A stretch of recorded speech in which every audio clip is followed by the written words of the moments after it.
Mia's trembling fingers hovered over the call button one last time. 3 missed calls. 3 prayers unanswered. She could hear a woman's laughter in the background before Kong Min silenced her phone. Again. In that moment, she realized some goodbyes are never heard, and some love letters are written in blood. Kang Min sat in the velvet shadows of his exclusive nightclub, the Dragon's Den, smoke curling from his cigar like serpents. At 38, he was Seoul's most feared mafia boss, sharp jawline, cold eyes, and a reputation built on blood and ruthless precision. More champagne, Min Appa? Purred Yuna, his mistress, her red dress clinging to her curves as she refilled his glass. His phone buzzed. MIA, incoming call. He glanced at it, then at Yuna's expectant smile. Ignore it, he muttered, silencing the call without a second thought. Smart man, Yuna whispered, her fingers tracing his collar. Your wife doesn't understand you like I do. Kang Min's empire controlled half of Seoul's underground, weapons, casinos, politicians. Everyone feared him. Everyone obeyed. Including Mia, who had learned years ago that her calls during business hours were unwelcome interruptions. Meanwhile, 300 miles away in Busan, Mia sat on the cold bathroom floor, her dark skin glistening with sweat, blood staining her trembling hands. The pregnancy test lay shattered in the sink. Positive, but it didn't matter now. She clutched her stomach, feeling the warmth spreading across her abdomen. The pain was unbearable, but the silence from her husband hurt more. 3 missed calls. Please, Min. Please pick up, she whispered, tears streaming down her beautiful face. The doctor's words from earlier that day echoed in her mind. Ectopic pregnancy. Rupture. You need emergency surgery now. But she'd wanted to hear his voice first, just once, to tell him she'd been carrying their child, the child he didn't know existed. Her vision blurred. The phone slipped from her. Fingers. Have you ever ignored someone's call only to regret it later? What would you do if you got a second chance? Kang Min's phone buzzed again. 4th call. He was about to silence it when his right-hand man, Jay, burst through the velvet curtains. Boss, it's the hospital in Busan. They've been trying to reach you. It's about your wife. The champagne glass froze halfway to his lips. What? She collapsed, internal bleeding. They need your consent for emergency surgery. Time fractured. Yuna's perfume suddenly felt suffocating, the music too loud. Kang Min snatched his phone, seeing the missed calls, not just from Mia, but from Busan General Hospital. Get the car, now. Min, where are you going? Yuna's voice turned shrill. We have the Incheon deal tonight? I said now. His roar silenced the entire VIP section. He listened to Mia's voicemail as Jay sped through Seoul's neon-lit streets. Her voice was barely a whisper, broken by pain. Min, I know you're busy. I know I shouldn't bother you, but I'm scared. There's so much blood. I was pregnant, Min. Our baby. I wanted to tell you over dinner, remember? The reservation I made that you canceled? I'm sorry I'm not stronger. I'm sorry I'm calling. I needed to hear your voice. I love you. I've always loved you, even when you forgot how to love me back. The message ended. Kang Min's hands trembled. Hands that had pulled triggers without hesitation, that had built an empire without mercy, now shook like a child's. Drive faster, he whispered, his voice cracking. Please, drive faster. When did you last tell someone you loved them? Don't wait for tomorrow. Drop a comment and subscribe. Let's grow together. The hospital smelled of antiseptic and regret. Where is she? Kang Min's voice echoed through the emergency wing. His designer suit splattered with rain. Nurses scattered. A doctor approached, exhausted. Mr. Kang, your wife is in surgery. Ruptured ectopic pregnancy. She lost a dangerous amount of blood before the ambulance arrived. We're doing everything we can, but what? The next few hours are critical. She was alone for too long. Alone. The word was a knife twisting in his chest. Kang Min collapsed into a waiting room chair, his empire suddenly meaningless. Yuna had called 17 times. He blocked her number. Jay stood nearby, uncertain.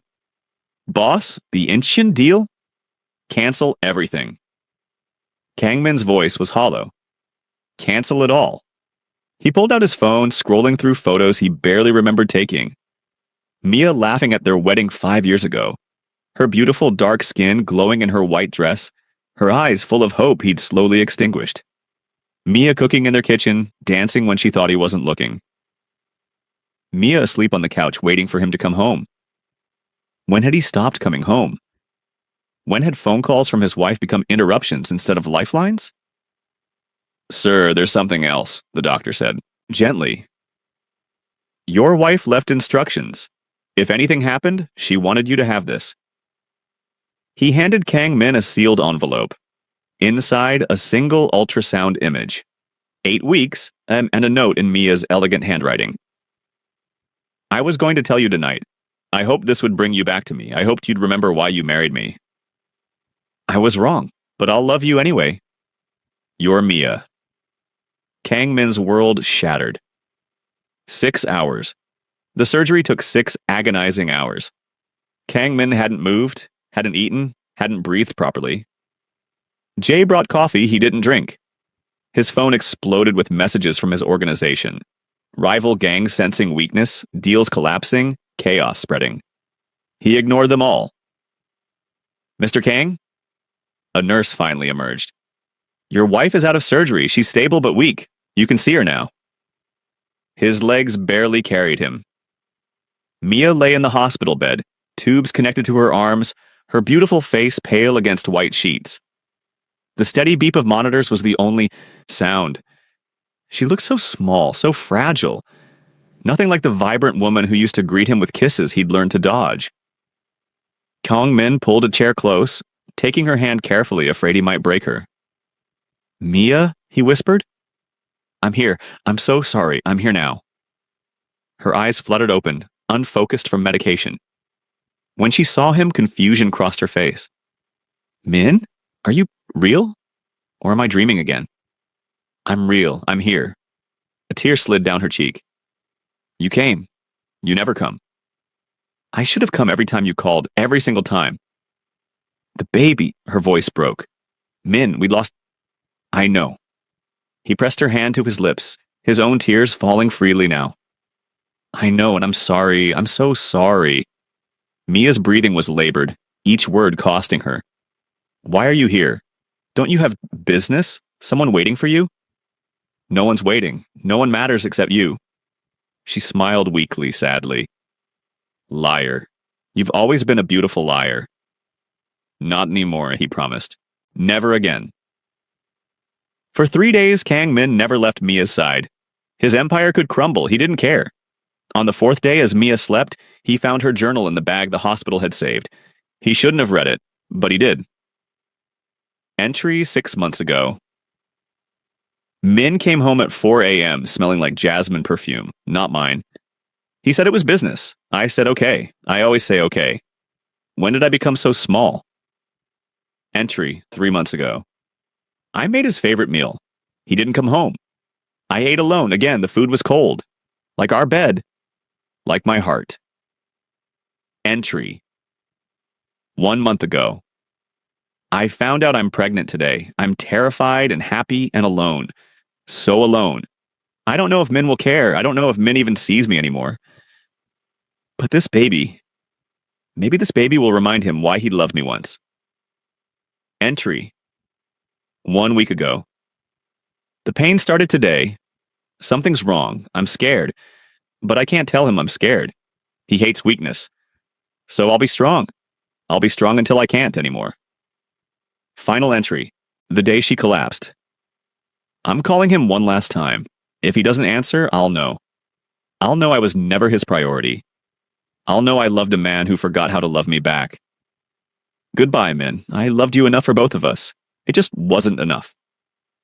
Kang Min's hands shook so violently the journal fell. You read it. He looked up. Mia was awake, watching him with hollow eyes. Mia, Don't. She turned her face away. Please, I don't have strength for more lies. I'm not lying, Kang Min said, his voice raw. Not anymore. Mia remained silent, staring at the ceiling. He moved closer. You wrote that I forgot how to love you. You're right, I did. But not because you weren't worth loving, because I'm a coward. She finally looked at him. A coward?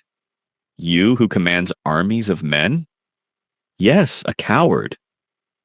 He sat on the edge of her bed. You know what terrified me most about you, Mia? You made me feel.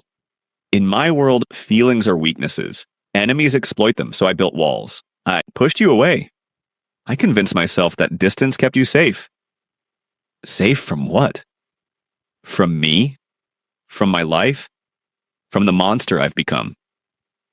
Mia's expression softened slightly. You're not a monster, Min. I ignored your calls while you were dying. What else would you call that? Silence filled the space between them. Then Mia whispered, Do you remember our wedding night? You told me you'd burn the world down if anyone hurt me. I remember. You became the one who hurt me most. Her voice cracked. And I let you. I kept loving you, kept hoping, kept making dinner for a ghost. Kang Min took her hand.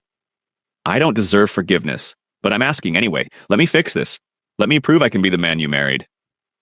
People don't change, Min. Then I'll be the exception. He pressed her hand to his chest, over his racing heart. Feel that? It only beats this hard for you.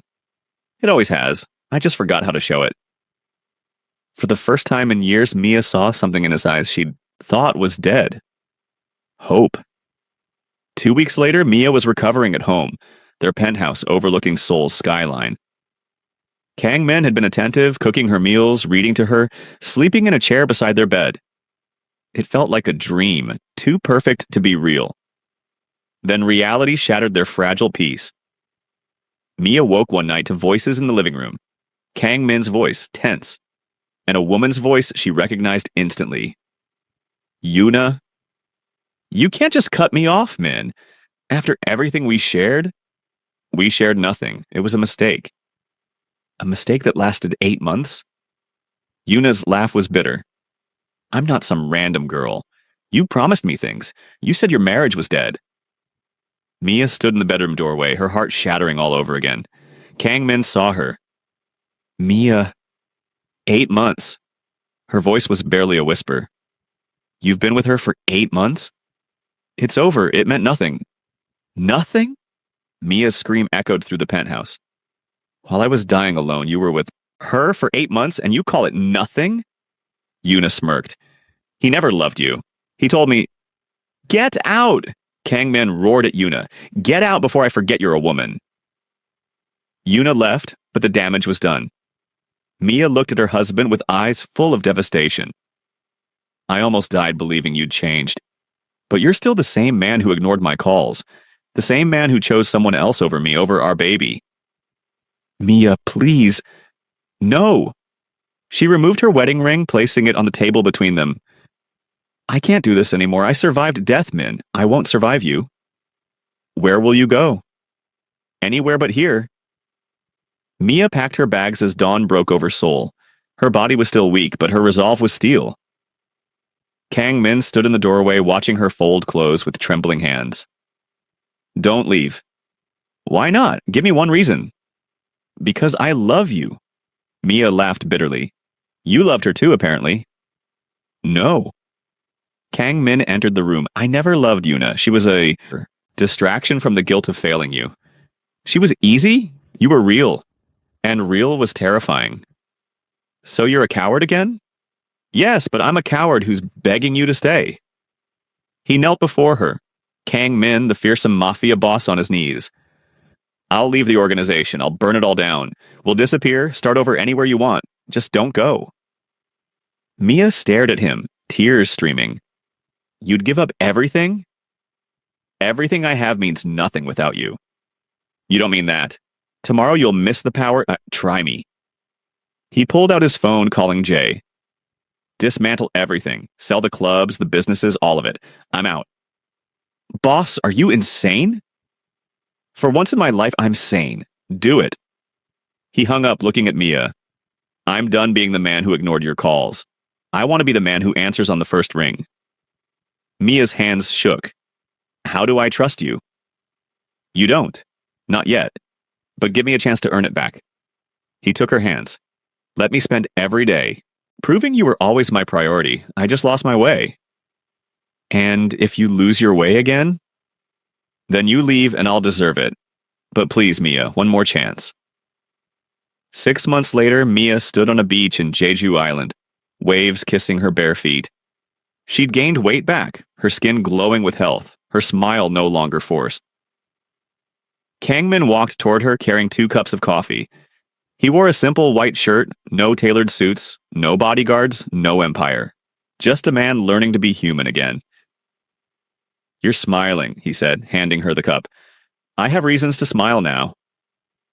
They'd moved to this quiet island, opening a small cafe together.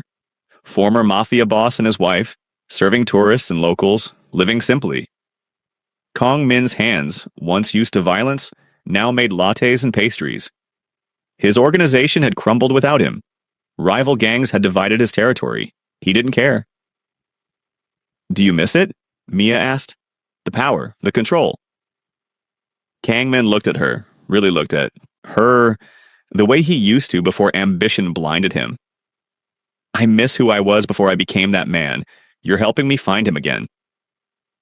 Mia's phone rang. She answered immediately. They both did now. Every call mattered. Every moment counted. It was the doctor. Mia's face transformed, tears of joy streaming. What is it? Kangmin's heart raced. She took his hand, placing it on her stomach. We're pregnant, Min. The doctor says it's healthy, viable. We're going to have a baby. Kangmin fell to his knees in the sand, crying like he'd never cried before, not from pain, but from overwhelming gratitude. I won't ignore a single call, he promised, kissing her stomach. Not from you, not from our child, never again.